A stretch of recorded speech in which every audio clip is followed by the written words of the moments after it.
But in our case, we're just putting more and more nuqsan, more guna into our accounts. So when we go on to the other side, we go, wow, all that. And it'll all be bad.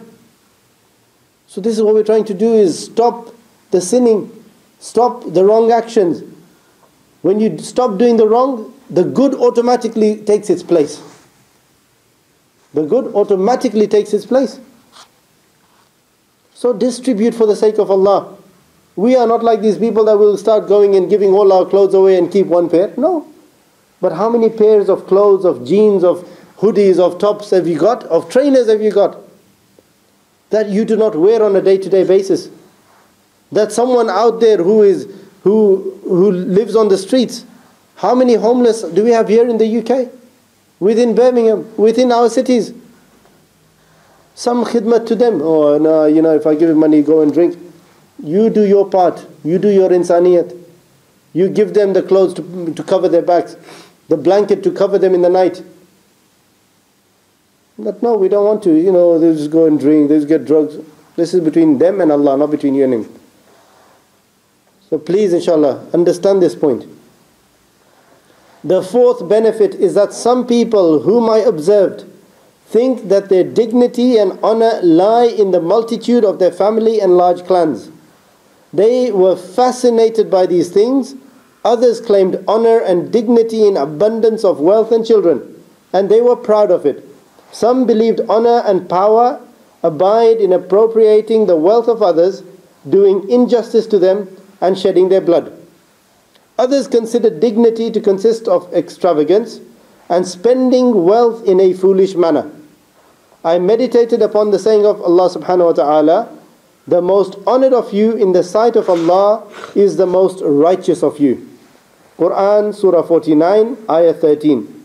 I chose righteousness for myself, convinced that the Quran is right and true, and those claims and opinions of the people are all false and temporal. Yes? Or was that too long?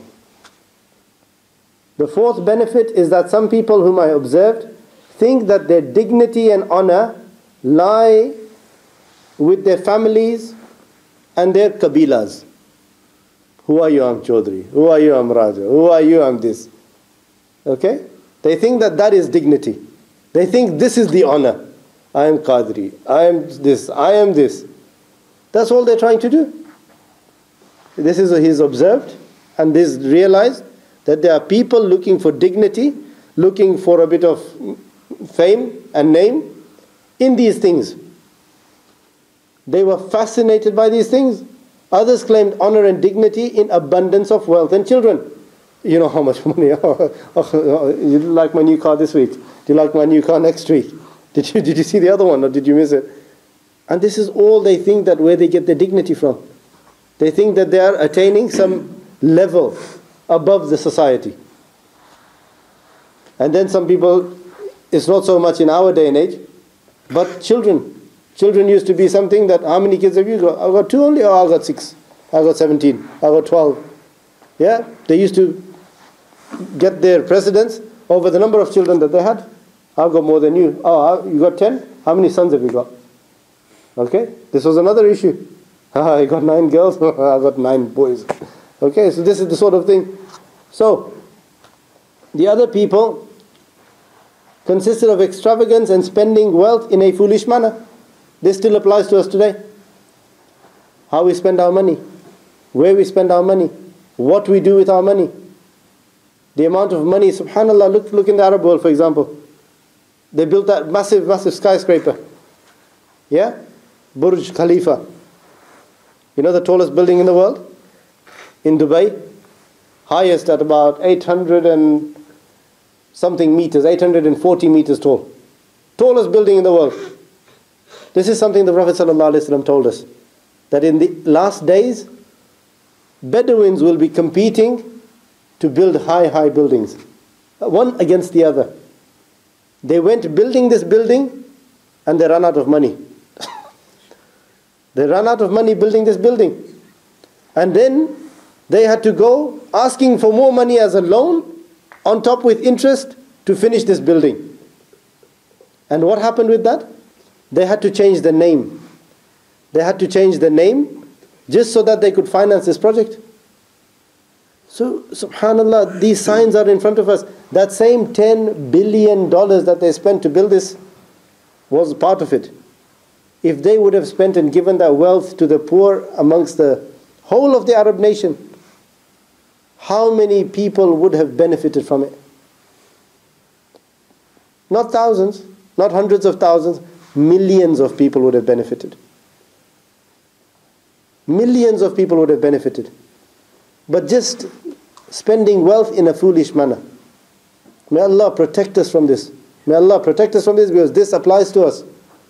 Because every now and again Allah subhanahu wa ta'ala bestows some blessings in terms of monetary funds in our hands. But what do we do with it? We waste it. All that money that goes up into that tower, what will happen? 1 year later someone will build a taller tower. So now what's happened? You left behind. Let's build another one. Astaghfirullah. This is not what we are competing for in this dunya.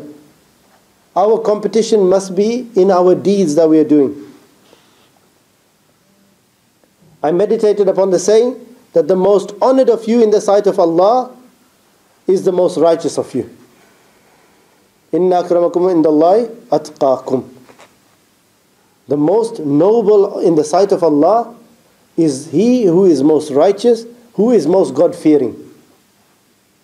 This is what we want, taqwa.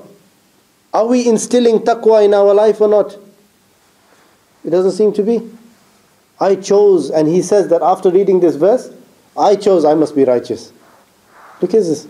And righteousness, salihat, again, إِلَّا الَّذِينَ آمَنُوا وَعَمِلُوا الصَّالِحَاتِ. Do you see this? Righteous deeds keeps coming up again and again and again and again.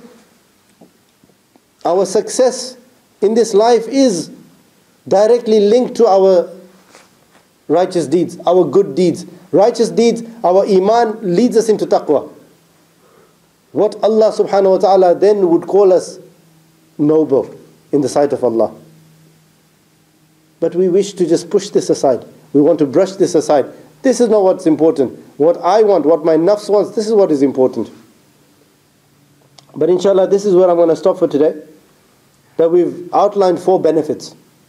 And there's 4 more benefits inshallah that we'll carry on with inshallah next week or in the next lesson. But understand this, that these are points that were written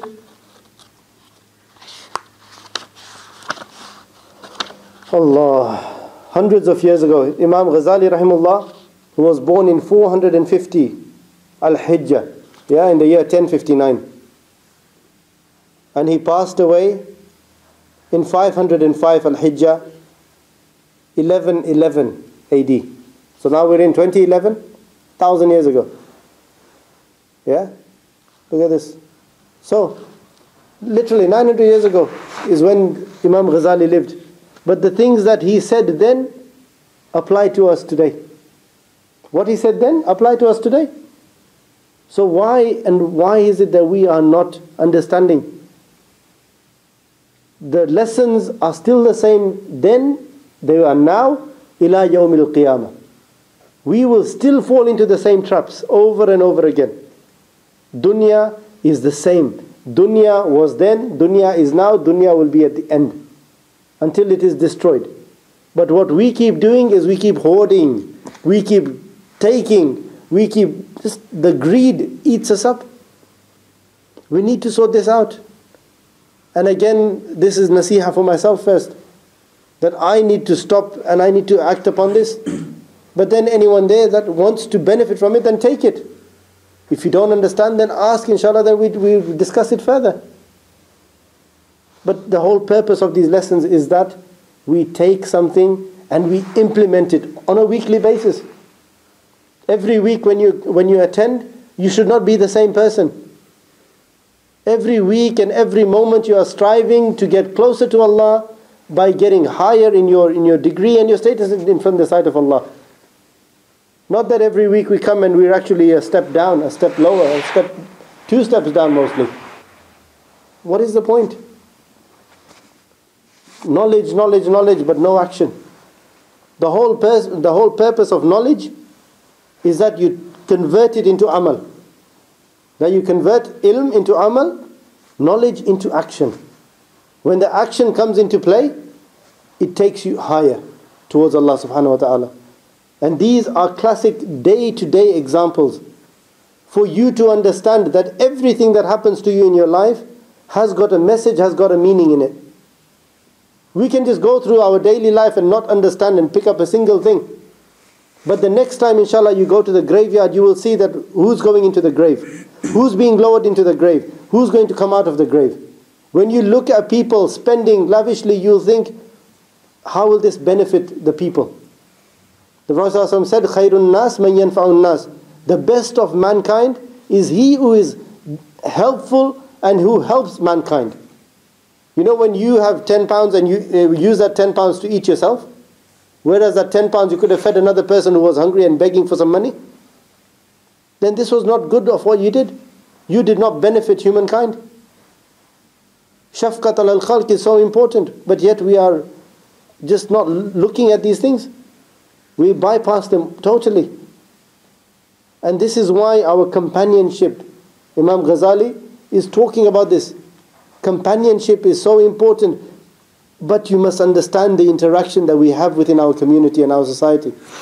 So inshallah, may Allah subhanahu wa ta'ala give me the tawfiq to act upon what I have spoken from, and may forgive any mistakes in what has been interpreted from here. And may Allah give us tawfiq, inshallah, for everyone to take on that little bit more and create an awareness of Allah within our lives, inshallah. Subhanakallahumma bihamdika ashhadu an la ilaha illa anta astaghfiruka wa atubu ilayk. Alhamdulillahi rabbil alameen. As-salatu was-salamu ala ashrafil anbiya wal mursaleen. Allahumma anta as-salam wa minka as-salam wa ilayka yarji'u as-salam. Hayyina rabbana bis-salam wa adkhilna jannata daraka dar as-salam. Tabarakta rabbana wa ta'alayta ya dhal jalali wal ikram. اللهم صل على سيدنا محمد النبي الأمي وعلى آله وصحبه وبارك وسلم. اللهم صل على سيدنا محمد صلاة تنجينا بها من جميع الأحوال والآفات وتقضي لنا بها جميع الحاجات وتطهرنا بها من جميع السيئات وترفعنا بها عندك على الدرجات وتبلغنا بها أقصى الغايات من جميع الخيرات في الحياة وبعد الممات إنك على كل شيء قدير. اللهم ربنا ظلمنا أنفسنا وإن لم تغفر لنا وترحمنا لنكونن من الخاسرين. اللهم ربنا ولا تحمل علينا إسرا كما حملته على الذين من قبلنا. ربنا ولا تحملنا ما لا طاقة لنا به واعف عنا واغفر لنا وارحمنا أنت مولانا فانصرنا على القوم الكافرين. Oh Allah, please accept us, Ya Allah. Please forgive us, Ya Allah. Please enlighten our hearts, our minds, our souls, Ya Arhamar Rahimeen. Look after us, Ya Allah. Look after our spiritual well-being, Ya Arhamar Rahimeen. And of those of our families, friends, and those who surround us, Ya Arhamar Rahimeen. Oh Allah, make it easy for us at every step of the way, Ya Allah, Ya Allah. And keep our intention sincere, Ya Allah, so that we may only do these actions, Ya Allah, for your sake, and to attain your pleasure, Ya Arhamar Rahimeen. Oh Allah, protect us from this dunya, Ya Arhamar Rahimeen. Protect us from its traps, Ya Allah, and the traps of shaitan, Ya Arhamar Rahimeen. Oh Allah, grant us goodness, Ya Allah, and allow for our tazkiyah to be done in the best and the quickest form, Ya Arhamar Rahimeen. Oh Allah, bless our mashayikh, Ya Allah, raise them, bless them, and increase them.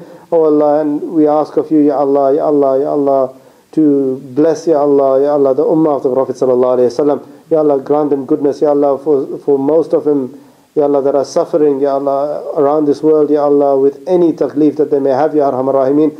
Please, Ya Allah, grant them sakina in their hearts, Ya Arhamar Rahimeen. Ya Allah, for those that are oppressed, Ya Allah, remove their oppression, Ya Arhamar Rahimeen. Oh Allah, please accept the du'as, Ya Allah, that we make in their haqq, Ya Arhamar Rahimeen. And Ya Allah, for all those that make du'a for us, Ya Arhamar Rahimeen, accept their du'as, Ya Allah, and make it favorable for us, Ya Arhamar Rahimeen. Wa sallallahu ala sayyidina Muhammadin wa ala alihi wa sahbihi ajma'in. Bi rahmatika, Ya Arhamar Rahimeen.